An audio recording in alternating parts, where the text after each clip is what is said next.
my name is Olivia and welcome back to my channel. Today I'm going to be teaching you how to change the neckline on a garment, whether that's a top or a dress, whatever it may be. It's super simple and it only takes a couple of steps. We are going to learn how to make our own bias tape and then we will be applying it. For this tutorial, we are going to be using our sewing machine. You will also need specifically pins, a pair of scissors, sort of marking tools. So I like to use erasable pens or erasable markers, something to measure with. Another thing that you're gonna need that's super important for making the bias tape is an iron. In addition to that, you're gonna be needing a 1-inch bias tape maker. You can get a full pack of these for super cheap online. And then you're also going to need some spare fabric. So let's go ahead and get right into it. So while I have my garment on, I'm going to very quickly decide how far down I want the neckline to go. I mean, I want it to be kind of drastic just based on some of the Pinterest photos that I've seen. That is where I want the point of my V-neck to end. As you can see, here is my salvaged edge right here, and then I have my raw edge right here. And essentially what I'm gonna be doing is cutting strips in this direction at the 45-degree angle. If you don't have a quilter's ruler, that's totally okay. You'll be able to still determine and figure out the 45-degree angle just by trying to calculate, like, okay, where is the middle point between this side and this side? And then just draw from there. And even if it's like a little bit off one way or the other, it'll be totally fine. The strips right now that I'm cutting should be 1 7/8 inches wide.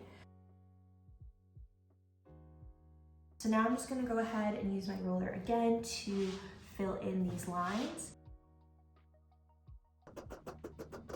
You're probably wondering how long you need to cut your bias strips, and the reason that I'm not including an exact number is because it's going to be different depending on the garment, how wide or deep you want the neckline to be, and it also depends on how much fabric you have. So a lot of times when I'm making these bias tape strips, I'm using scrap fabric, so maybe I only have 6 inches of that 45-degree angle and I need to do a bunch of them all the way across. But I am gonna show you how to connect them so that you can make even longer strips. So I'm just gonna make sure that I have it at a super clean and crisp 90-degree angle. You're gonna do that on one of each of the sides.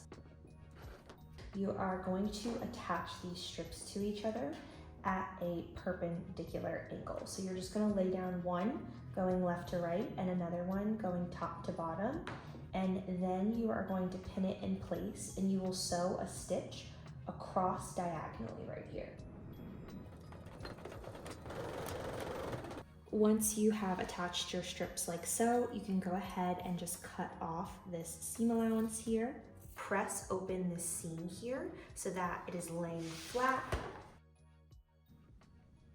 Find the end of one of your strips and you're going to take your bias tape maker and you're going to start to feed the strip through the bias tape maker. Once you kind of have the little tongue sticking out here, you can start to pull it and it should automatically begin to fold your bias tape. You should be getting something that looks similar to this. And what I like to do is once I have a little bit of, I'm just gonna keep calling it the tongue sticking out here, I will actually pin it to my ironing board so that way it stays in place. We're going to use our iron and very carefully iron the fabric as it's coming out of this end. We're gonna gently pull the bias tape maker this way and iron. Just be super careful if you're using plastic head pins because your iron will melt those.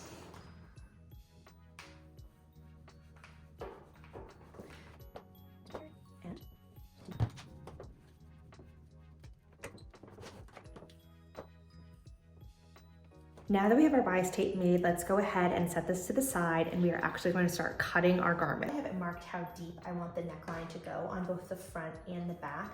I'm going to go ahead and find the midpoint. So to do that, I'm going to make sure that my garment is facing, like with the right sides of the fabric facing out, and I'm going to match up the side seams here.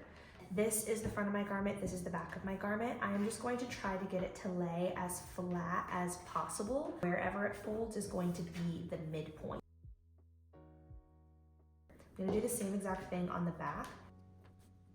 I'm gonna locate how far in on my shoulders I would like the new straps or the neckline to be. Just recommend measuring how far in you want it to go. Just be mindful of seam allowance here. You're gonna wanna have at least ½ inch. I'm just gonna make sure that I kind of grade in this new line to the original seam line. I'm gonna go ahead and take my scissors and just cut this out.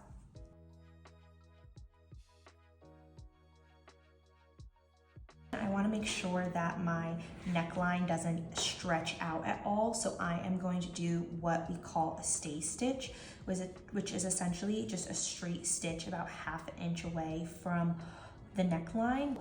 You're not actually sewing anything together here. You're just going over the top of it and going around the perimeter so that it doesn't stretch out. When you get to the V-neck point here, obviously it's going to, when you're sewing, you're going to go down and past the line because it's a V-neck. So what I want you to do is use your hand wheel, or just make sure that when you stop sewing that your needle is in the down position. And you're just going to gently, you're gonna lift up your presser foot and then gently shift the garment underneath the needle so that it creates that diagonal, and now you're sewing at the other angle. I'm going to cut this off so that it's at a nice right angle there. I'm gonna start pinning my bias tape at the shoulder seams here. So what I'm gonna do is I'm going to open up my bias tape at the edge, and I'm gonna fold it over about 1/4 to ½ inch. And then I'm going to pin it at the side seam, making sure that I'm matching up the raw edges. I'm going to find my V-neck point, and I'm going to mark ½ inch straight down from that point. Stick up a pin from the inside. And now I'm going to take this over to my machine, and I'm going to start to stitch in the ditch right here. And then when I get to this point, I'm going to do just a couple of stitches in place to secure it, and then I'm going to come back here.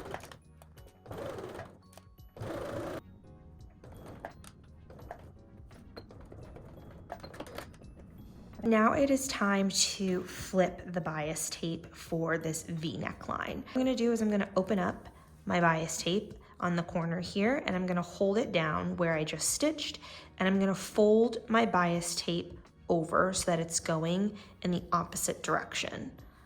You can see here now this is the middle of the front V-neck, and I have created an angle right here where it is folded over.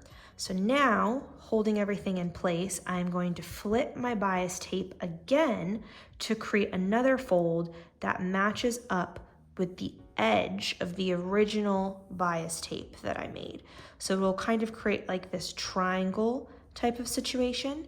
And now what I'm doing is I'm making sure that my new direction for the bias tape, the raw edges are now lining up with the raw edge on the other side of the neckline. When you do this, it's gonna create kind of like a little bit of a fold of a triangle here, and that's totally okay.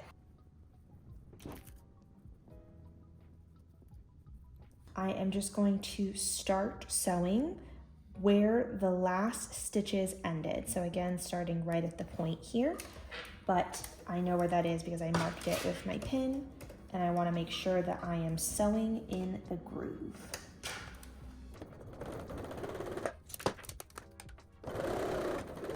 Now I'm just going to go ahead and repeat the exact same steps of folding it over and folding it back and sewing it. When you connect the remaining bias tape to the shoulder seam right here, you are just going to lay your bias tape over that original folded edge. And when you sew, you're just going to continue to sew in the groove and back stitch a couple. Just make sure that when you do it, you go over the area that you originally folded over. So I am going to take my scissors and I am going to cut a line that goes up to my stitch point on both of the V's. So you don't want to go through the stitches, you just want to go to that stitch. Be so careful, this is really easy to mess up. I'm going to be flipping the bias tape inwards towards the inside of our garments. Now, it might be a little tricky to do on the corners here, so I recommend doing it one at a time, but essentially you just want to make sure that your seam allowance is enclosed and you're flipping it over so that a little bit of the front side of your garment is showing on the inside. When you get to your shoulder seam here where we overlapped our bias tape, we're just going to make sure that we fold so that it's all folded down and in place. And you can see it's nice and secure in there now. This V-neck, the truth of the matter is that you're gonna have a little bit of bulk. It's gonna look a little bit awkward, and that's totally okay. What you wanna do is just try your best here. Make sure that you're flipping and laying it down as flat as possible. You're gonna have a little bit of a fold here from when we folded the bias tape on top of each other, and that's okay. Just make sure you're pinning as you go. So the front side of the garment right now, you might have a little bit of a fold. What you can do is just gently kind of use your fingers to lay it all flat and remove the fold. Now it's time to take our garments over to our machine, and you want to make sure that as you attach your bias tape that you are sewing at a big enough seam allowance so that it catches the bottom fold underneath here.